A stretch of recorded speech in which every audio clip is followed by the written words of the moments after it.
नाजरीन आदाब, मैं हूं अफशा जबीन। आप देख रहे हैं महाराष्ट्र न्यूज। सबसे पहले नजर डालते हैं हेडलाइंस पर। गांधी जयंती के मौके पर मुल्क भर में बाबा कौम को पेश किया जा रहा है खिराज अकीदत। मुख्तलिफ तकरीबात का एहतमाम।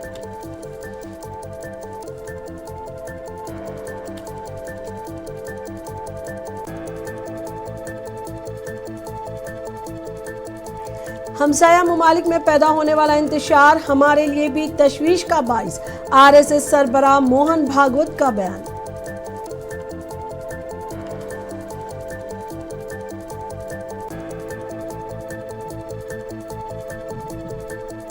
मुंबई में महाविकास अखाड़ी ने निकाला अमन मार्च। महाराष्ट्र के खुसूसी पब्लिक सिक्योरिटी बिल को वापस लेने का किया मुतालबा।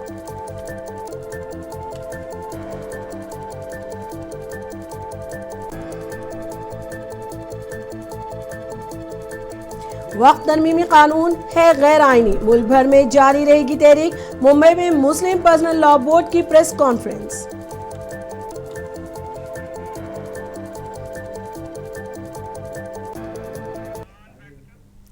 अब खबरें तफसील से। आज पूरे मुल्क में गांधी जयंती मनाई जा रही है। सदर जमहूरियत द्रौपदी मुर्मू ने राजघाट पहुंचकर बाबा कौम महात्मा गांधी को उनके यौम पैदाइश पर खिराज पेश किया। द्रौपदी मुर्मू ने अपने बयान में कहा कि बाबा कौम महात्मा गांधी की कुर्बानियों और जद्दोजहद आज़ादी की वजह से आज हम आज़ाद मुल्क में ज़िंदगी गुजार रहे हैं। द्रौपदी मुर्मू ने कहा कि महात्मा गांधी आज भी हर एक के लिए मशाल राह है, जिन्होंने हर वक्त अदम तशद्दुद के फॉर्मूले पर काम किया। उन्होंने कहा कि आज हम सबको गांधी जी के बताए हुए रास्ते पर चलने की पहले से ज़्यादा ज़रूरत है।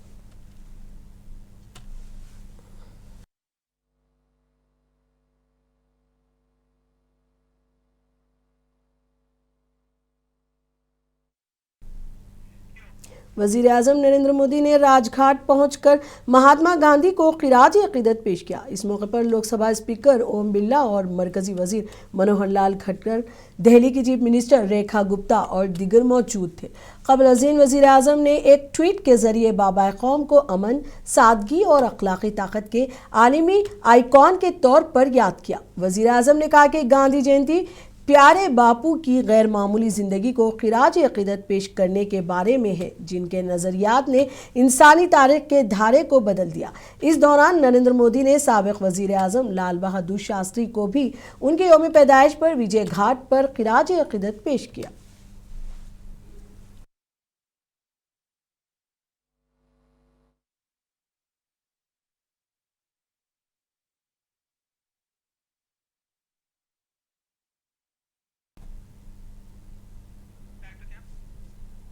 कांग्रेस के अहम रहनुमाओं ने बाबा कौम महात्मा गांधी को खिराज अकीदत पेश किया और उनके दिखाए हुए रास्ते पर चलने के अज़म का इरादा किया। राहुल गांधी ने एक्स पर अपने पैगाम में कहा कि बाबा कौम के उसूल आज भी हिंदुस्तान को जोड़ने की ताकत रखते हैं। राहुल गांधी ने लिखा, सच्चाई, अदम तशद्दुद और भाईचारे के नज़रियात हिंदुस्तान को मुत्तहिद करते रहेंगे। बाबा कौम के इक़्तिदार हमें नफ़रत के मुकाबले में अमन, भाईचारे, सच्चाई और इंसानियत के रास्ते पर चलने की तहरीक देते रहेंगे। कांग्रेस सदर मल्लिकार्जुन खड़गे ने भी एक्स पर महात्मा गांधी के यौम पैदाइश पर उनके कौल का हवाला देते हुए कहा, सच लोगों के ताउन के बगैर भी खड़ा रहता है, वो खुद में मुकम्मल है।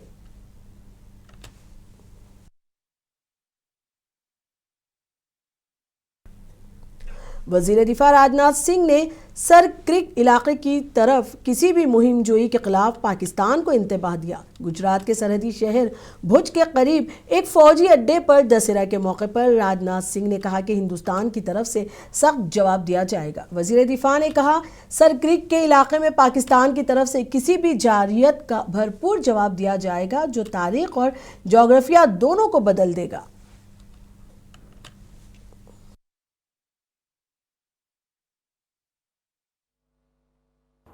साथियों, आजादी के 78 साल बीत जाने के बावजूद सरक्रीक इलाके में सीमा को लेकर एक विवाद खड़ा किया जाता है। भारत ने कई बार बातचीत के रास्ते इसका समाधान करने का प्रयास किया है, मगर पाकिस्तान की नीयत में खोट है, उसकी नीयत साफ नहीं है। जिस तरह से हाल में पाकिस्तान की फौज ने सरक्रीक के सटे इलाकों में अपना मिलिट्री इंफ्रास्ट्रक्चर बढ़ाया है, वह उसकी नीयत बताता है। साथियों, भारत की सीमाओं की रक्षा भारतीय सेनाएं और बॉर्डर सिक्योरिटी फोर्स मिलकर मुस्तैदी से कर रही हैं। अगर सरक्रीक इलाके में पाकिस्तान की ओर से कोई भी हिमाकत की गई तो उसे ऐसा करारा जवाब मिलेगा कि इतिहास और भूगोल दोनों बदल जाएंगे मेरे साथियों। और 1965 की जंग में भारत की सेना ने लाहौर तक पहुंचने का सामर्थ्य भी दिखाया। नागपुर में आरएसएस की 7 साला तकरीबात और विजयदशमी उत्सव मुनक्किद हुआ है। इस मौके पर साबिक सदर जमहूरिया रामनाथ कोविंद, मरकजी वजीर नितिन गडकरी, महाराष्ट्र के वजीर आला देवेंद्र फडणवीस ने शिरकत की। इस प्रोग्राम से खिताब करते हुए आरएसएस सरबराह मोहन भागवत ने कहा कि हिंदुस्तान को तरक्की की राह पर आगे बढ़ने के लिए स्वदेशी और खुद इन्हिसारी पर भरोसा करना चाहिए। भागवत ने कहा, अमेरिका की तरफ से लागू नई टैरिफ पॉलिसी उनके अपने मफाद को मद्देनजर रखते हुए बनाई गई, लेकिन हर कोई इससे मुतासिर हुआ है।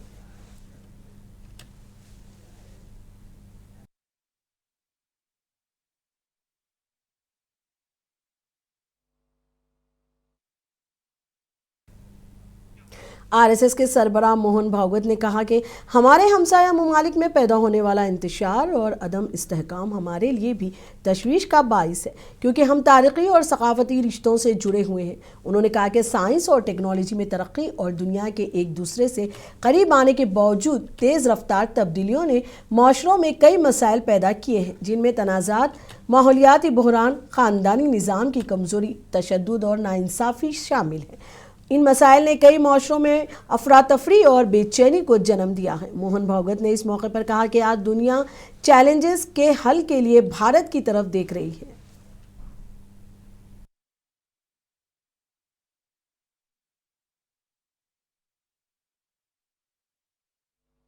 हमारे पड़ोसी देशों में जो उथल पुथल हो रही, ये हमारे ही देश है, वे हमसे दूर नहीं है। कुछ वर्ष पूर्व भारत ही थे, हमारे अपने हैं। उनमें इस प्रकार की अस्थिरता उत्पन्न होना, ये हमारे लिए, हम केवल उनके पड़ोसी है इसलिए नहीं, वो सब हमारे अपने देश है, इसलिए चिंता का विषय है। हितरक्षण से भी ज्यादा ये जो हमारा आत्मीयता का संबंध है, अपनेपन का संबंध है, उसके चलते ये चिंता होती है। परिस्थितियां ऐसी है, जैसा मैंने कहा, दोनों प्रकार है। सुखदायक रूप बहुत दिखता है, सुख सुविधा बढ़ी, मनुष्य के ज्ञान की, विज्ञान की प्रगति हुई, व्यवस्थाएं आरामदायक बनी, राष्ट्र पास आए, माध्यमों के जरिए भी और आर्थिक लेन देन के जरिए भी। परंतु इस परिवर्तन की, विज्ञान और तकनीकी की गति इतनी ज्यादा है कि मनुष्यों की गति का बदलने की और उसका तालमेल नहीं बैठ रहा। महाराष्ट्र के वजीर आला देवेंद्र फडणवीस ने ड्रैगन पैलेस मंदिर में एक तकरीब में शिरकत की। इस मौके पर रियासती वजीर चंद्रशेखर बांकोले भी मौजूद थे। देवेंद्र फडणवीस ने इस तकरीब से खिताब भी किया।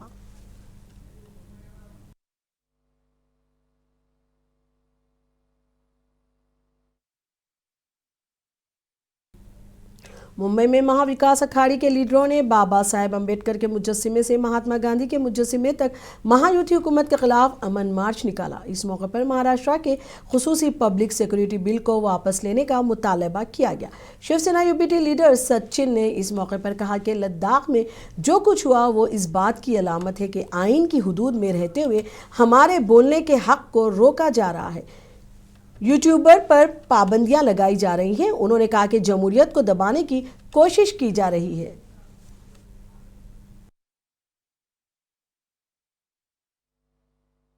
देखिए, आज सबसे ज्यादा जिस तरह से आवाज प्रधानमंत्री जी उठा रहे हैं, उनको ज्यादा अहमियत देनी चाहिए कि आज बापू की जयंती है।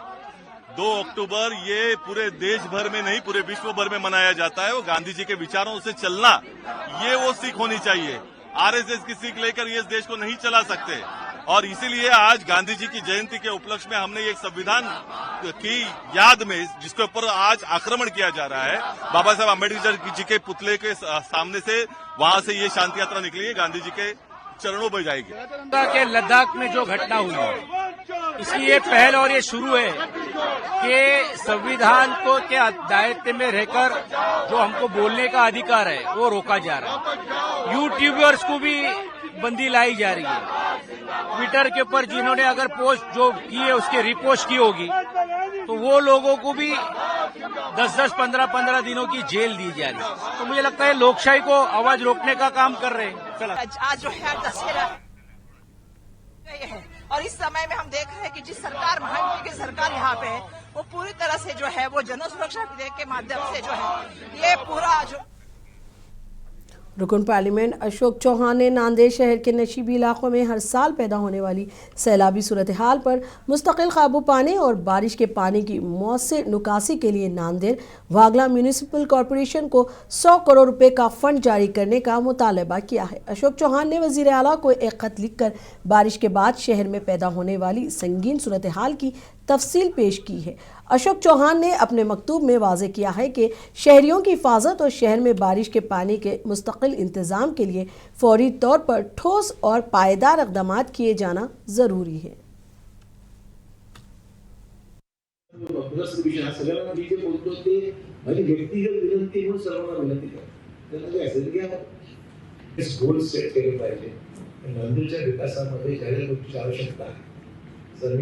विस्तृत आराखडा तयार करतोय तुम्हाला एक चार काय परिसरामध्ये तर काही सामान्य माणसाला होईल पायाभूत सुविधा अधिक वाढतील आणि माझी इच्छा असते पण मी क्रेडिट घेणार नाही। मुंबई में all India Muslim personal law board के रहनुमाओं ने एक प्रेस कॉन्फ्रेंस की। इस मौके पर बोर्ड के तर्जुमान कासिम रसूल इलियास ने 3 अक्टूबर के भारत बंद के मुलतवी करने की वजूहात बताएं। साथ ही उन्होंने कहा कि वक्त तरमीमी कानून गैर आईनी है और इसे मुकम्मल वापस लेने तक मुल्क भर में तहरीक जारी रहेगी।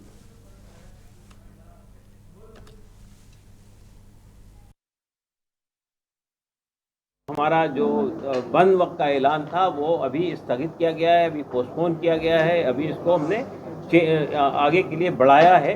जल्द ही हम अगली तारीख का ऐलान करेंगे। उसमें और भी कई प्रोग्राम है। मतलब ये कि मैंने ये बताया आपको कि 11 अक्टूबर को जंतर मंतर यानी दिल्ली की पार्लियामेंट के आगे जंतर मंतर पर एक हमारी जो लीडरशिप है, central leadership all India Muslim personal law board की और जितनी मुसलमानों की ऑर्गेनाइजेशन हैं, संस्थाएँ हैं, दीनी, मिली, रिलीजियस, सोशल ऑर्गेनाइजेशन, उन सब की जो सेंट्रल लीडरशिप है वो कलेक्टिवली धरना देगी और वो गिरफ्तारी देगी। ये दूसरा प्रोग्राम है।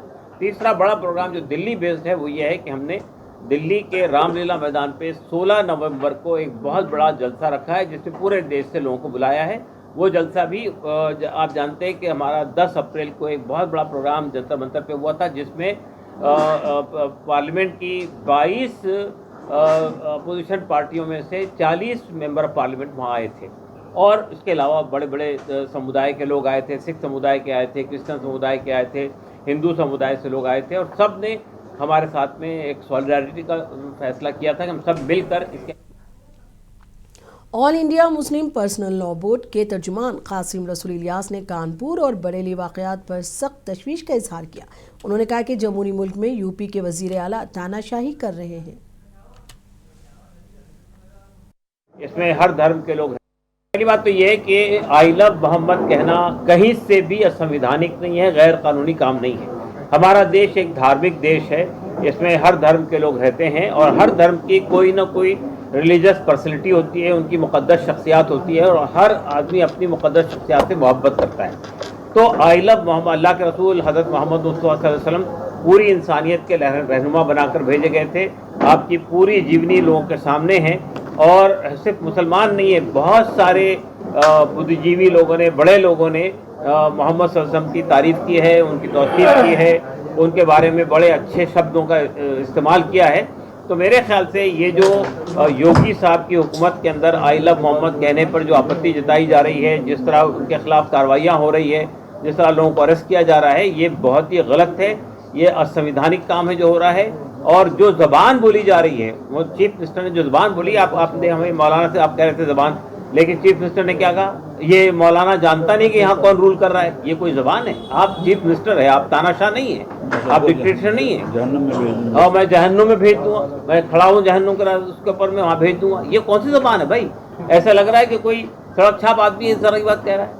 तो एक स्टेट का चीफ मिनिस्टर अगर इस तरह की जबान बोलेगा तो उससे क्या मैसेज जाएगा? तो हम समझते हैं कि ये गलत हो रहा है और हम तो प्रधानमंत्री से ही अपील करेंगे कि वो ऐसे चीफ मिनिस्टर को लगाम देना चाहिए उनको। अमीर शरीयत मराठवाड़ा औरंगाबाद मुफ्ती मोहम्मद मोइजुद्दीन कासमी और all India Muslim personal law board के रुकन मौलाना महफूजुर रहमान फारूकी रहमानी ने कहा कि वक्त तरमीमी कानून और मुसलमानों से जुड़े दीगर अहम मौज़ूआत पर मुत्तहिदा कोशिशें जारी रहेंगी। उन्होंने यूपी में नौजवानों की गिरफ्तारी की भी मजम्मत की। 3 तारीख को जुमा के दिन जो है बंद का ऐलान किया गया था मुस्लिम पर्सनल बोर्ड की तरफ से। ये एहतजाजन था और हमको एहतजाज हुकूमत के सामने करना है। ये हिंदू मुस्लिम का मसला नहीं है। बाज़ इलाक़ों में इस किस्म की चीज़ को या एहतजाज को जो है हिंदू मुस्लिम का मसला लोग बना रहे हैं। इस वजह से मुस्लिम पर्सनल बोर्ड के ज़िम्मेदारों ने ये देखा कि इस वक्त मुल्क में हमारे हिंदू भाइयों के कुछ त्यौहार है और उसमें ये हो सकता है कि किसी जगह उसकी वजह से ये बंद की वजह से आपस में इख्तिलाफ की शक्ल बने। इस वजह से मुस्लिम पर्सनल बोर्ड के ज़िम्मेदारों ने फैसला किया कि सरे-दस्त अभी इसको मौखर कर देते हैं और बंद अभी न किया जाए। इसके बाद जो है हम तारीख देंगे उसमें बंद करेंगे, इसलिए इसको मौखर किया गया। हाँ, कमिश्नर साहब ने हम लोगों को बुलाया था और कमिश्नर साहब असल में ये जो 3 तारीख का बंद था उस सिलसिले में जो है मालूम करना चाह रहे थे कि भाई बंद के अलावा और भी कुछ मुस्लिम पर्सनल बोर्ड की तरफ से धरना या कुछ जो है जलसा वगैरह कुछ है कि नहीं है। तो उसकी वजाहत हम लोगों ने कर दी है। कमिश्नर साहब के पास हमारा एक वफ्द गया था और उस सिलसिले में तफसीली बात हुई और अल्हम्दुलिल्लाह उस वफ्द ने जो है वो कमिश्नर साहब को बतलाया कि भाई इसके मौखर करने की वजह क्या है। मुल्क के झंडे की यानी जो है एहतियात करते हैं, अदब और एहतराम करते हैं। इसी तरीके से आए लहू मोहम्मद का जो बैनर है पहले तो हमें ज़रूरी नहीं है, लेकिन अगर लगा रहे हैं तो सल्लल्लाहु अलैहि वसल्लम के साथ लगाएं, उसका खूब एहतमाम करें, वो गिरने ना पाए, वो कचरे कुंडी में देखने नहीं पाए और उसकी बेहुरमती ना होने पाए। समाजवादी पार्टी के रियासती सदर अबू आसिम आज़मी ने बीजेपी पर नफरत की सियासत करने का इल्ज़ाम लगाया। उन्होंने कहा कि मुल्क भर में मुसलमानों को निशाना बनाया जा रहा है। उन्होंने कहा कि ये मुल्क सेक्युलर है और नई नस्ल को आइन से वाकिफ कराने की ज़रूरत है। रोज़ाना जहर बोलना कि बीजेपी जो भी काम करेगी वो यहाँ के मुसलमानों के खिलाफ ही करेगी। जिसने एक टिकट नहीं दिया मुसलमानों को, एक मिनिस्टर नहीं बनाया, मुसलमानों के खिलाफ रोजाना जहर बोलना, तो मेरा कहना है कि आज दुनिया कहाँ से कहाँ जा रही है। आर्टिफिशियल इंटेलिजेंस हो गया है दुनिया में, मतलब इतनी ज़्यादा तरक्की हो रही है और हम लोग लगे हुए हैं कि हिंदू मुस्लिम ऐसी चीज़ें लाओ जिससे नफरत बढ़े। मेरा कहना है कि बच्चों को मॉडर्न कोर्सेज देना चाहिए, बच्चों को जो है हिस्ट्री पढ़ाना चाहिए। इस देश की आज़ादी के लिए किसने कुर्बानी दिया, देश कैसे आज़ाद हुआ, पूरी पुरानी हिस्ट्री रहना चाहिए, ताकि बच्चे जो नए बच्चे हैं जो इस ज़माने के, उनको मालूम पड़े कि भारतवर्ष की आज़ादी के लिए किसने किसने कुर्बानियाँ दिया, ताकि जो कुछ लोग नफरत फैला रहे हैं उनको लगे, उनको सच्चाई उनके सामने आना चाहिए। अब ये आरएसएस को लोग वही तो हैं जो संविधान को नहीं मानते हैं। कितने सालों तक इन्होंने झंडा नहीं फहराया, इन्होंने इस देश को एक ही रंग में रंगना चाहते हैं। रोज इस तरह चीज़ें हो रही हैं। मैं समझता हूँ ये देश सेकुलर है, उनको पढ़ाना चाहिए अच्छी तरह से, एक एक बच्चे को संविधान का एक एक पाठ पढ़ाना चाहिए, तो ताकि इस देश। गुज़िश्ता 15 दिनों से जारी मूसलाधार बारिश ने जालना में सैलाब जैसी सूरत हाल पैदा कर दी है। शहरी और देही दोनों इलाकों के लोग इन नुकसानात से परेशान हैं। इसके जवाब में जमीयत उल उलमा सैलाब से मुतासरा लोगों की इमदाद के लिए पहुंच गई है। जमीयत की जालना शहर शाख ने मुतासरा अफराद के लिए 1 लाख रुपए की इमदाद का ऐलान किया है। मुतासरा इलाकों का दौरा करके सूरत हाल का जायजा लिया। जमीयत के कारकुनान घर घर जाकर ज़रूरतमंदों की माली इमदाद कर रहे हैं। मुफ्ती फ़हीम ने कहा कि यह खिदमत मुस्तक़बिल में भी जारी रहेगी।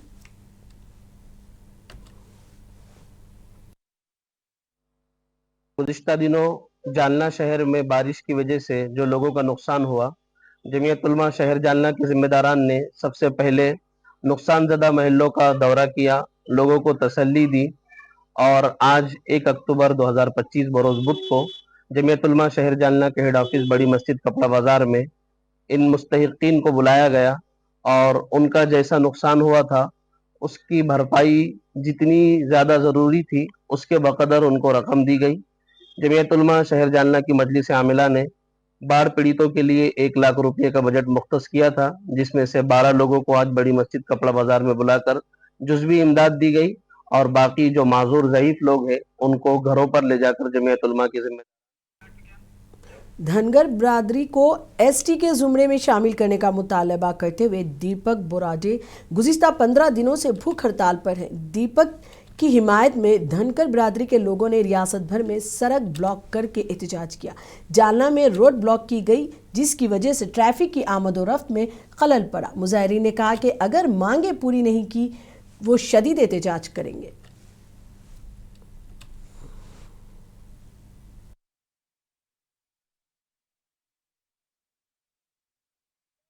भारत के संविधान में विश्व रत्न डॉक्टर बाबा साहब अम्बेडकर ने हमको धनगर समाज को एसटी का आरक्षण दिया है। इस आरक्षण की अमलबजावनी के लिए हमारे उपोषणकर्ता दीपक दादा बोराडे गए 15 दिन से उपोषण को बगैर अन्न पानी के अन्न त्याग उपोषण को बैठे वाले। उसके लिए आज हम पूरे महाराष्ट्र में सवेरे 11 से दोपहर में 2 बजे तक चक्का जाम आंदोलन पूरे धनगर समाज बांधवों ने किया है। वो आंदोलन के लिए आज हमारे पूरे जालना जिले से समाज बांधव यहाँ आए वाले हैं और ये औरंगाबाद चौपुली पे हमने यहाँ रास्ता रोको का कार्यक्रम लिया है। क्या है अगली भूमिका? क्या है अगली भूमिका? हमारे दीपक दादा बोराडे शाम में उनकी अगली भूमिका स्पष्ट करेंगे।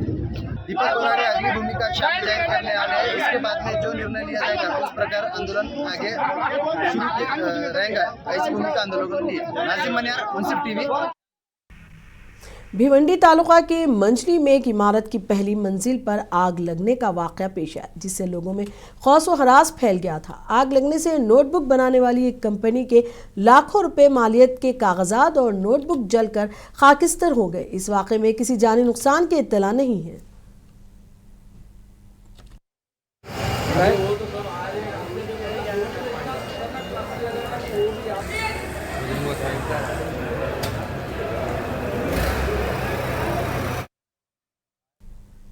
महाराष्ट्र के रायगढ़ जिले के मरोड जंजीरा में सनाउल्लाह घरटकर फाउंडेशन की तिब्बी और तालीमी मैदान में खिदमत जारी है। इदारे ने तलबा की रहनुमाई के लिए सहरोज़ा कैरियर काउंसलिंग प्रोग्राम का कामयाब इनेकाद किया। पेश है ये रिपोर्ट।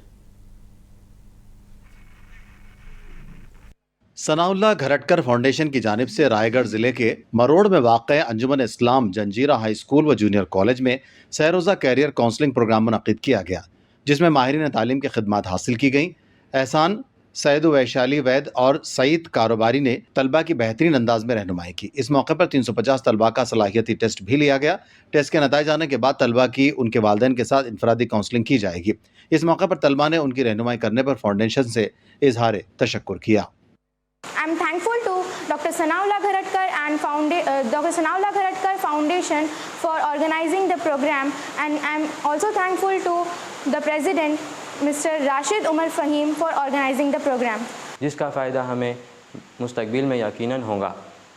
हम सनाउल्लाह घरटकर फाउंडेशन के सदर जनाब राशिद फ़हीम साहब का बेहतरीन शुक्रगुजार है। स्टडी के दौरान आने वाले मसाइल का हल सईदा मैडम ने बताया और एप्टीट्यूड टेस्ट भी लिए। इंशाल्लाह हम मुस्तकबिल में अपना और अपनी कौम का नाम रोशन करेंगे। मैं चाहती हूँ कि ऐसे प्रोग्राम हर साल होते रहे ताकि जो हमारे पीछे जनरेशन है वो अपने करियर को लेके कंफ्यूज ना हुए कि हमें कौन सा करियर पाथ चूज़ करना है। थ्रू दिस प्रोग्राम उनको आइडिया आ जाएगा कि हमें कौन सा करियर चूज़ करना है, कौन सा नहीं।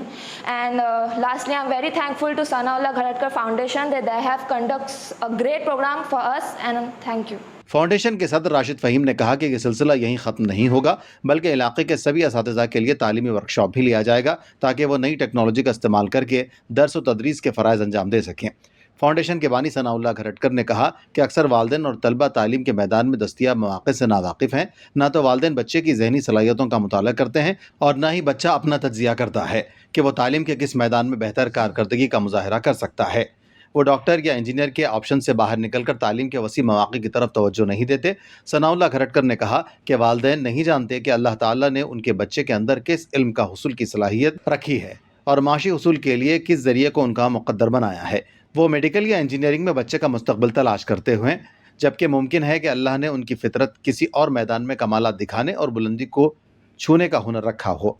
लिहाजा मुस्तकबिल की मनसूबाबंदी करते हुए बच्चे की ज़हनी सलाहियत और उसकी इस्तेदाद व रुझान का तज्ज़िया करना लाजमी है। उन्होंने मज़ीद कहा कि आज बेशुमार ऐसे तलबा हैं जो दीगर मैदानों में अपनी कुदरती सलाहियतों का जौहर दिखाकर किसी डॉक्टर या इंजीनियर से ज़्यादा बेहतर ज़िंदगी गुजार रहे हैं, क्योंकि उन्होंने वो मैदान चुना है जो उनके खुदादाद सलाहियतों के ऐन मुताबिक है। इसलिए सरपरस्त अपने बच्चों के लिए मुस्तकबिल की सही मनसूबाबंदी करें। I am truly grateful to Sanoula Gharatkar Foundation for choosing our school from abroad generously sponsored this career guidance program. Your support, your vision made this initially possible. You make a positive impact. Because of this program, we can know the student's strength and ability and weakness. And I feel it is an important step towards shaping student career. And finally, I thanks to Rashid Fahim sir for conducting this program in our school, and I extend my sincere thanks to our professionals, Saida ma'am, Ehsan sir and Vaishali ma'am. Thank you. सभी का कहना है कि school और college में career guidance camp का इनेकाद करना वक्त की ज़रूरत है। मुंसिफ टीवी के लिए सिराज शेख मरूज। महाराष्ट्र न्यूज़ में अब तक के लिए इतना ही। मुझे दीजिए इजाज़त। आदाब।